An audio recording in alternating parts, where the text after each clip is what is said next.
లయలో college యాజమాన్యం వేధిస్తోందంటూ విజయవాడలో విద్యార్థులు రోడ్డెక్కారు. పరీక్షలు రాయనివ్వం, ప్రాక్టికల్స్ కు పంపం, క్రిమినల్ కేసులు పెడతామంటూ కాలేజ్ ఫాదర్స్ థైనీస్, మెల్క్యూర్ వేధిస్తున్నారనేది విద్యార్థుల ఆరోపణ. మంచి పౌరులుగా తీర్చిదిద్దాల్సిన కాలేజీ యాజమాన్యం ఇలా వేధించడమేంటని ప్రశ్నించారు విద్యార్థులు. సబ్ కలెక్టర్ ఆఫీస్ ఎదుట ధర్నాకు దిగారు.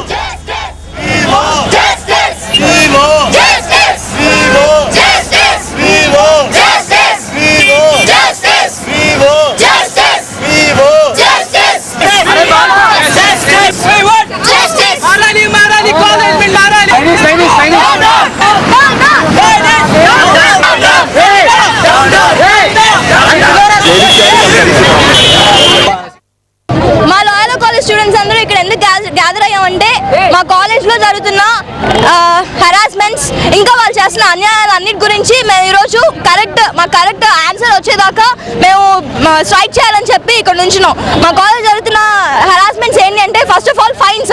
ఎంజరింగ్ స్టూడెంట్స్ అన్న వాళ్ళు ఎప్పుడైనా ఎలా అయినా కాలేజ్కి వెళ్ళాలి. ఓకే, మాకు ఫైన్స్ వాళ్ళు పెడుతున్నారు కరెక్ట్, ఎందుకు మేము ఇన్ టైంలో కాలేజ్కి వెళ్ళి సరిగ్గా చదువుతాం. కానీ అది ఓవర్ ఫైన్స్ అవుతున్నాయి. ఇష్టం వచ్చినట్టు 100,000 పెడతా ఉంటే ఎవరు భరిస్తారు? ఇప్పటికీ నేను చాలా వరకు కట్టాను and I'm the big team here. College అందరికీ పార్టిసిపేట్ చేయాలని ఫిక్స్ చేసి మాకు ఇంటర్నల్స్ కానీ ఏదో నాకితే మా ఫ్యూచర్ పాడైపోద్ది అని చెప్పి మేము ఇంక అన్నిటికీ ఓకే అనుకో